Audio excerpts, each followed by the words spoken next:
The cheerleaders may not have made the trip to this game, but we'll let her take their place. Looks like she's got the routine figured out. Number 2, Gillette versus number 4, Evanston, first quarter. Gillette wearing the white and going to their big man early. Taryn Brown, all 6 feet 8 inches of him, getting the bucket and the foul. Camels on the scoreboard first. Evanston was looking to prove something in this matchup of undefeated teams. Wasey Lim spots up for 3, and he hits the bullseye. The Red Devils take an early 3-2 lead. Gillette would counter. Brown, 3. Big men usually are not supposed to shoot the long ball, but don't tell him that. 5-3 Camels. He could score inside as well. Here he is in the paint, loses the ball, gets it back, scores. So far he's outdoing the competition himself, 7-4. He had some help. Blaine Schaefer's taking aim, and he'll let it fly from behind the arc. 3 of his 15 points. Camels go up 10-4, good buddy. Evanston had to wedge their way through a few problems, but they made it. Lance Barker is wide open underneath the net, and he'll get the lay-in for his team, who's still trailing 12-6. As for Gillette, Brown isn't the only big man on the court. Cody Anderson is 6 feet 5, and he'll contribute with a nice underhand reverse lay-in. Camels up by 8, 14-6.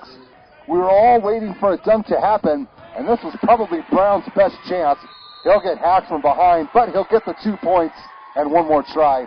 His team's up 18-8. The Camels could play some defense as well. Anderson's going to get faked once, but he'll recover in time to deliver the swat. It can be difficult to work the ball inside against 2 giants. Evanston would make the most of their fast break opportunities. Jeff Lee's going to take this one to the house. He would pour in 20, and the Red Devils only found themselves trailing 18-10 after the first 8 minutes. Second quarter, Gillette went back on the attack. What can Brown do for you? How about 25 points? That's really good for high school. Camels up 21-10. Evanston would have to try something different in order to get back into the game. Matt Eddington's going to finish the job himself this time, as the Red Devils would remain within striking distance, down 26-17. And then sometimes, Brown just had the moves. Zigs, zags, fancy hand movement, bucket, foul. Another day at the office for him. Gillette up by 12. The Red Devils weren't going to let this one get away from them. Barker actually gets in and gets the ball over one of the big men. They're still hanging around, trailing 31-19. Sometimes you just got to be in the right place at the right time on some shots.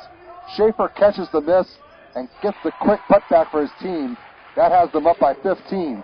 But Evanston's speed was sometimes a concern. Lee wins the race down to the near side of the court for a nice lay-in to get those 2 points back. Red Devils still down 34-21. At times, the court was Brown's playground. Another 3, he makes it look easy. Camels trying to pull away, up 37-21. Moving right along, here comes another nice play for the Camels. Draw the D in, find Taylor Holst open underneath. That works. He scored in double digits with 11. 41-27 in favor of last year's state runner-ups. And this time they get back fast enough on defense. Brown's not allowing a delivery on that one. They learned their lesson and forced Evanston back to the drawing board. Later, Holst in the corner, causing trouble. You leave him alone, he'll do that. Gillette up 44-29 going into the locker room. Third quarter, the lead would swell some more. Brown touched the line, so it's only worth 2. He's learned a few lessons from his older brother in terms of shooting. Camels up 46-29. As for the Red Devils, they needed to do something soon or else they were not going to come back. Lim leads the charge on this one. 2 of his 24 to lead his team. Evanston's still down 15. Later, Lee near the top of the key. Here comes 3 and the foul. A chance for a 4-point play, although he couldn't convert. But the Red Devils are now down 48-36. But the Camels would not cave in. Holst, ready, aim, fire, 3. That cooled off the Evanston run. The score's now 51-36. We haven't shown the other big guy in a while. Mr. Anderson will get behind the D and plug himself in for 2 points. Gillette looked good, up 56-40 going into the final 8 minutes. Fourth quarter, here's where things unraveled a little bit. It started out all right. Scott Davis will finish the fast break on the other side for Evanston, who was slowly chipping away at the lead, but not fast enough. They did have their moments. Lim's going to light a fire behind the line, and he'll ignite 3 more points on the scoreboard. Red Devils down 64-50. Gillette actually had a hard time making baskets in the final quarter. This was the only one courtesy of Schaefer. The rest of the Camel points came from the free throw line. About 40 seconds to go. Here's where things got ugly. Evan Lopez was on the receiving end of a hard foul. He was all right. Then the Campbell head coach got into it with the refs. He got teed up once. Then the Gillette assistant coach really went off, got 2 tees and was tossed. 6 technical free throws for the Red Devils, and they made them all. On the next possession, the deficit's back down to single digits.